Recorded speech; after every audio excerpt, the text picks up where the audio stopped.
Hello everyone, welcome in Manufacturing Processes online lecture series of subject code 22446 of 4th semester unit number 3 casting and plastic molding. Topic number 9 introduction to plastic. Lecture number 22 prepared by Mrs. Amruta Mundale, lecturer in Mechanical Engineering Department, NIT Polytechnic Nagpur. Department of Mechanical Engineering has following vision and mission. You just read vision and mission of our department by pausing the video. Content of this lecture as Introduction to Plastics. Learning outcomes. After completion of this lecture, you are able to select plastics for molding operation. Program outcomes will be mapped by this table given below as PO1 to PO7 and PSO1 to PSO3. Overview of last lecture में हमने देखा plastic moulding से investment and centrifugal casting की procedure, जिसमें हम sand को utilise करते हैं, एक पैटर्न को बनाते हैं। एक पैटर्न जो रहता है वो रिप्लिका ऑफ कास्टिंग प्रोडक्ट रहता। उसके बाद फिर हम उसमें मोल्ड कैविटी फॉर्म करते हैं by using of sand and various moulding process का यूटिलाइज करके हम कास्टिंग प्रोडक्ट को बनाते हैं। उसमें इन्वेस्टमेंट एंड सेंट्रीफ्यूगल कास्टिंग ये भी मेथड्स इंक्लूड हमने लास्ट लेक्चर में डिस्कस की थी। तो इसी प्रोसीजर को आगे बढ़ाते हुए हम पढ़ेंगे प्लास्टिक मोल्डिंग। प्लास्टिक मोल्डिंग में क्या, तो प्लास्टिक मोल्डिंग जैसे यहाँ पे आपको एक इमेज दिख रही है, तो इस इमेज में नंबर ऑफ कंपोनेंट्स है जो प्लास्टिक के बने हुए हैं। तो इस कंपोनेंट को बनाने के लिए जो मोल्डिंग प्रोसीजर की जाती है that's called as a plastic moulding. और इसमें जो मटेरियल यूज करेंगे हम फाइनल शेप को प्रोवाइड करने के लिए दैट्स रहेगा प्लास्टिक। तो आइए देखते हैं प्लास्टिक के बारे में। Plastics are a wide range of synthetic or semi-synthetic materials that use polymers as a main ingredients. तो प्लास्टिक में सिंथेटिक और सेमी सिंथेटिक मटेरियल यूज किए जाते हैं जिसमें पॉलीमर्स ये एज ए इंग्रेडिएंट्स होते हैं। Their plasticity makes it possible for plastics to be mold. तो प्लास्टिसिटी ये जो प्रॉपर्टी प्लास्टिक में होने की वजह से प्लास्टिक मटेरियल से मोल्ड क्रिएट किया जाता है।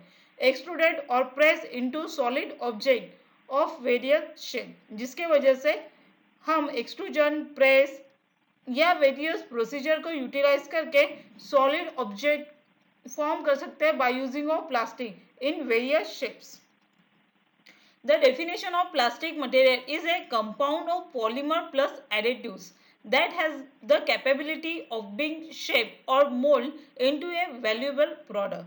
तो ये प्लास्टिक जो है ये क्या है, कंपाउंड ऑफ पॉलीमर्स है, उसके साथ उसमें एडिटिव्स भी है जिसमें कैपेबिलिटी है कोई भी शेप और मोल्ड को एक वैल्यूएबल प्रोडक्ट में कन्वर्ट करने की। This is done in conditions of moderate temperature and pressure. तो ये जो चीजें प्लास्टिक से बनी होती है उसमें एक सर्टेन टेम्परेचर और प्रेशर को मॉडरेट किया जाता है या मैनेज किया जाता है, जिसके वजह से ये डिजायर्ड शेप प्लास्टिक्स ले सकते हैं। देखते हैं टाइप्स ऑफ प्लास्टिक। तो ये जो प्लास्टिक होता है वो क्या होता है, एक पॉलीमर लाइक स्ट्रक्चर होता है, that is a families of polymer. उसमें दो ब्रांचेस होती है, थर्मोसेट्स एंड थर्मोप्लास्टिक। थर्मोसेट्स यानी कैनॉट बी मेल्ट होता है, वो उसको हम रिसाइकल नहीं कर सकते। थर्मोप्लास्टिक से कैन बी मेल्ट होता है, वो किसी भी शेप को इजीली कन्वर्ट कर सकता है और वही शेप को हम फिर से हीटेड करके सेकंड शेप में कन्वर्ट कर सकते हैं। और थर्मोप्लास्टिक में सेमी क्रिस्टलाइन और एमोर्फस ये दो टाइप्स होते हैं। सेमी क्रिस्टलाइन ये स्ट्रक्चर फॉर्म होता है, एमोर्फस से नॉन स्ट्रक्चर फॉर्म होता है। आइए देखते हैं thermoset plastic and thermoplastic. Thermoplastics product have the ability to be continuously softened, melted and reshaped, recycled. For instance, in injection molding और extrusion resin. यानी थर्मोप्लास्टिक में ऐसे प्लास्टिक्स होते हैं जो सॉफ्टेन होते हैं, जिसको हम हमेशा रिसाइकल कर सकते हैं, रिक्रिस्टलाइन कर सकते हैं और मेल्ट भी कर सकते हैं और उसका यूटिलाइज करके इंजेक्शन या एक्सट्रूजन रिजाइन में उसको एक डिफरेंट शेप्स प्रोड्यूस कर सकते हैं। इसका मीनिंग ये है कि थर्मोप्लास्टिक्स हम इजीली रीयूज कर सकते हैं। Thermosetting plastic, that's called as a thermoset. Thermoplastics are undoubtedly the more significant. If the polymer in the plastic is based on one monomer, it uses the term homopolymer. If the polymer used is based on 2 or more monomer, it is referred to a copolymer. तो ये जो है thermosetting plastic जो होते हैं ये melt नहीं होते हैं और उसको हम यूज नहीं कर सकते बार बार। एक बार अगर उसका प्रोडक्ट बन गया तो वो उसका एक फाइनल प्रोडक्ट रहेगा। अगर वो प्लास्टिक प्रोडक्ट डैमेज होता है थर्मोसेट्स के तो उसको हमें रिसाइकल करना पॉसिबल नहीं, वो बाद में यूज नहीं होता, वो वेस्टेज हो जाता। तो उसमें पॉलीमर्स होते हैं वन मोनोमर, वन ही शेप अगर होता है प्लास्टिक मोनोमर का तो उसको होमोपॉलीमर बोलते हैं। और यही अगर मल्टीपल से 2 और मोर मोनोमर्स अगर कंबाइन किए जाते हैं तो उसको कोपॉलीमर्स कहा जाता है। आइए देखते हैं comparison of thermoplastic and thermosetting plastic. Thermoplastics are usually formed by the addition of polymerization. जब भी पॉलीमराइजेशन का एडिशन होता है that is called as a thermoplastic. Thermosetting plastic are often form by condensation polymerization. तो ये thermosetting plastic कब obtain होता है? जब हम कंडेंसेशन पॉलीमराइजेशन करते हैं तब। यहाँ पे एडिशन ऑफ पॉलीमराइज होता है, यहाँ पे कंडेंसेशन ऑफ पॉलीमराइजेशन होता है। It contains long chain linear polymers and held together by weak van der Waals forces. तो ये जो है थर्मोप्लास्टिक ये क्या होता है? Linear long chain linear polymers होता है और ये एक दूसरे से होल्ड करके रखते हैं long times of forces. It contains a 3D network structure constructed with strong covalent bonds. तो इसमें 3D नेटवर्क स्ट्रक्चर होता है थर्मोसेटिंग प्लास्टिक में और उसमें स्ट्रॉन्ग कोवैलेंट बॉन्ड भी होता है। A long degree of polymerization gives less density and a high degree a high density. तो इसमें लेस डेंसिटी पॉलीमराइजेशन को हम हाई डिग्री ऑफ पॉलीमराइजेशन में कन्वर्ट करते हैं। They work against the process of degree of polymerization of thermoplastic. तो ये thermoplastic की जो प्लास्टिक है उसके अगेंस्ट में polymer degree of polymerisation proceed करती है। Usually become soften on heating and stiffen on cooling. तो ये जो प्लास्टिक है थर्मोप्लास्टिक जब है हीट होता है तब वो सॉफ्ट होता है और जब हम उसको कूल करते हैं तो वो सख्त हो जाता है, that is a Stephen. It does not become soft और हीटिंग। तो ये जो थर्मोसेटिंग प्लास्टिक्स है इसमें सॉफ्ट और हीटिंग अकॉर्डिंग टू टेम्परेचर नहीं होता। They are expensive. Thermoplastic is a more expensive as compared to thermosetting plastic. Thermosetting plastic are cheap. Thermoplastic is soluble in organic solvent. Thermoplastic are insoluble in organic solvent. तो ये soluble है for organic solvent के लिए, तो thermosetting plastics are insoluble in organic. Low in molecular weight. Thermoplastic का जो molecular weight है वो लो होता है। थर्मोसेटिंग का जो मोलिकुलर वेट होता है वो हाई होता है, high in molecular weight as compare to thermoplastic. We can reclaim them from waste to reconstruct. तो वेस्ट में से ही हम रिसाइकल करके उसको नए प्रोडक्ट्स को डिजाइन कर सकते हैं, but this is not possible in thermosetting. They can not be reclaim from waste, not recycled.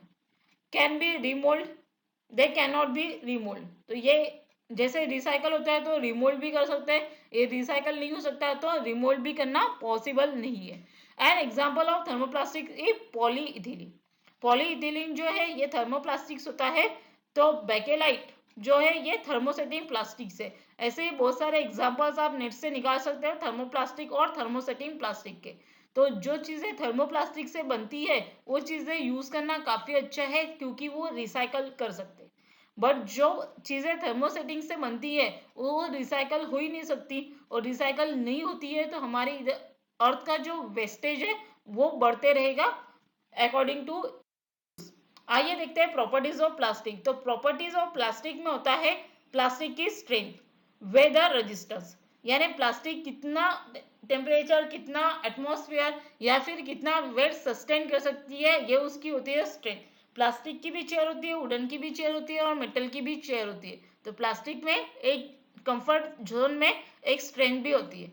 Weather resistance, उसका जो क्रिस्टलाइन फॉर्म है वो वेदर रेजिस्टेंस होना चाहिए, नहीं तो गर्मी हो गई, समर आ गया तो उसका शेप चेंज हो गया तो वो वेदर रेजिस्टेंट नहीं रहेगी, तो वो इफेक्ट करेगी उसके वेट पे और उसके बिहेवियर पे।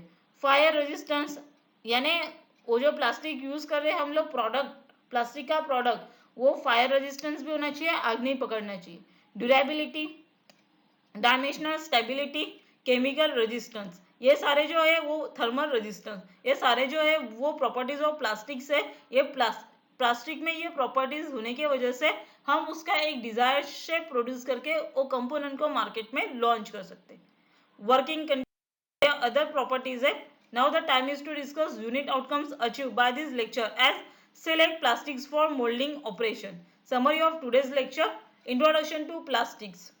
Program outcomes achieved by this table given below as PO1, PO4, PO6, PO7 and PSO2 is mapped by this. Now the time is to give some assignment, and that assignment is assignment number 22. All of you note all the questions of this assignment and solve in your class copy. Question as compare thermosetting and thermoplastics. For solving this question, watch this video again and again. Any query then contact to subject teacher. Topics for next session.